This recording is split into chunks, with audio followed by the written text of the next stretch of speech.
En effet, c'est une nouvelle urgente pour l'Union européenne. Les livraisons de pétrole russe vers l'Europe ont été complètement arrêtées.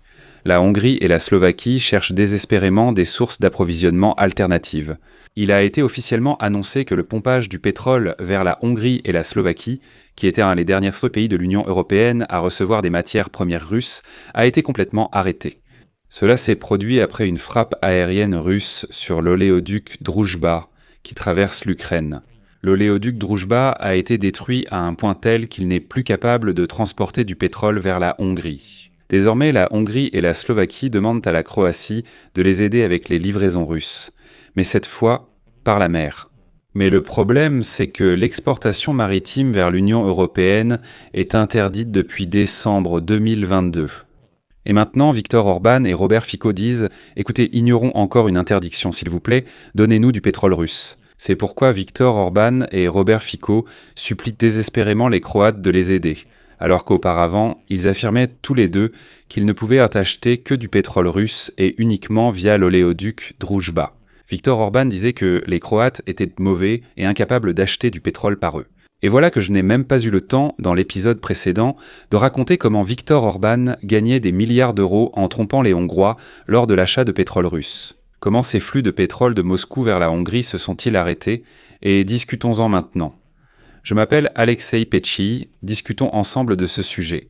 Mais avant de commencer cet épisode, je vous demande de vous abonner à la chaîne, de mettre un like et d'écrire n'importe quel commentaire sous cet épisode, ainsi que de vous abonner à ma chaîne Telegram Petchi News. Le lien se trouve dans la description de cette vidéo.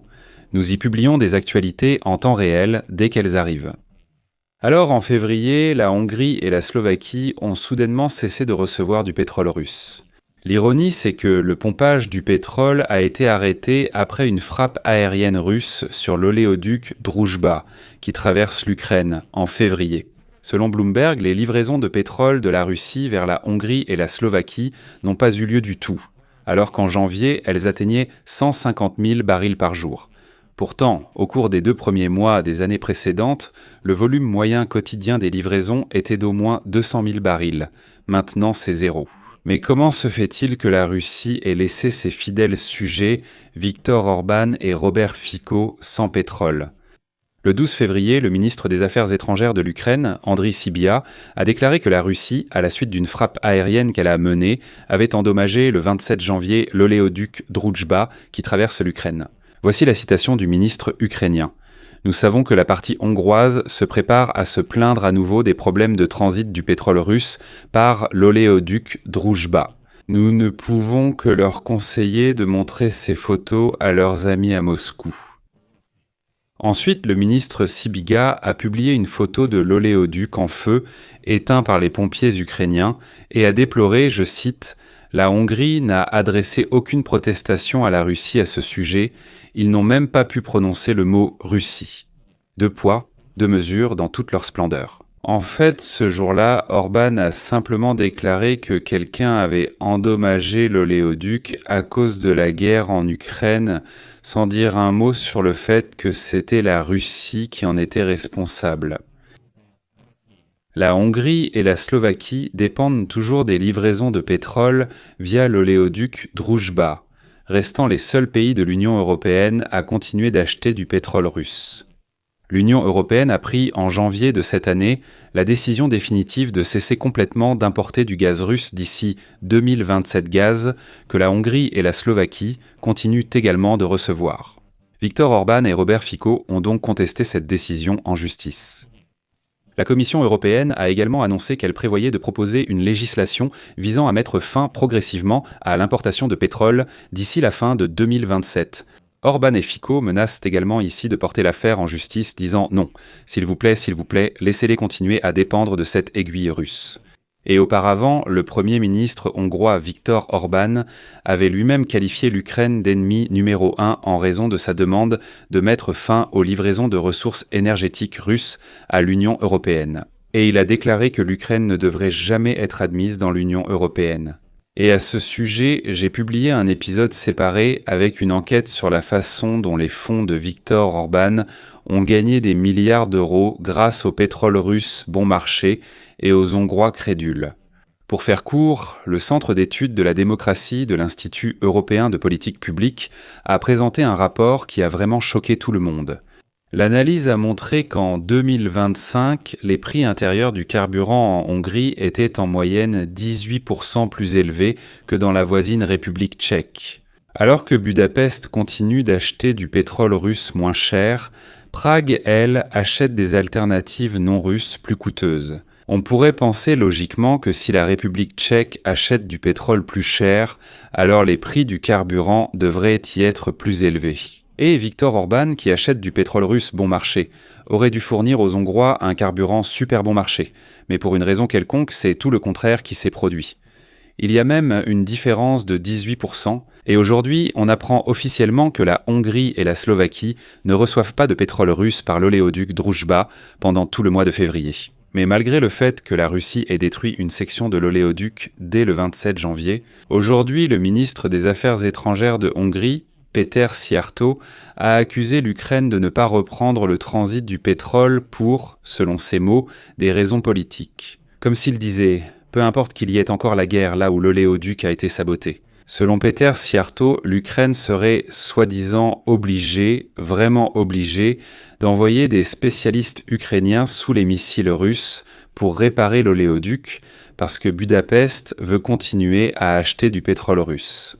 Mais vous savez, j'ai envie de dire, peut-être que ce Péter Szijjártó pourrait y aller lui-même, plus près du front, pour réparer ce pipeline. Il affirme que, apparemment, ce ne sont que des raisons politiques. Tous les bombardements que la Russie organise en Ukraine, selon Szijjártó, ce ne sont que des raisons politiques. Mais là, comme on dit, c'est tout simplement un rebondissement à la Tarantino.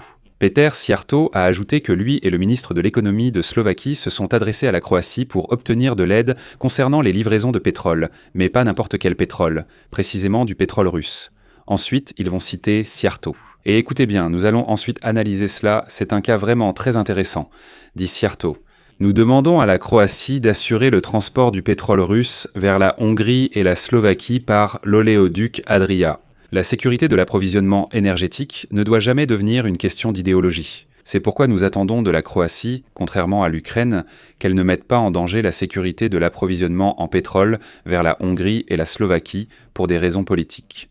Et ici, je vais tout de suite dire, ne soyez pas surpris par un tel culot de Viktor Orban et Péter Szijjártó. Regardez l'épisode précédent sur cette chaîne YouTube, tout deviendra clair pour vous.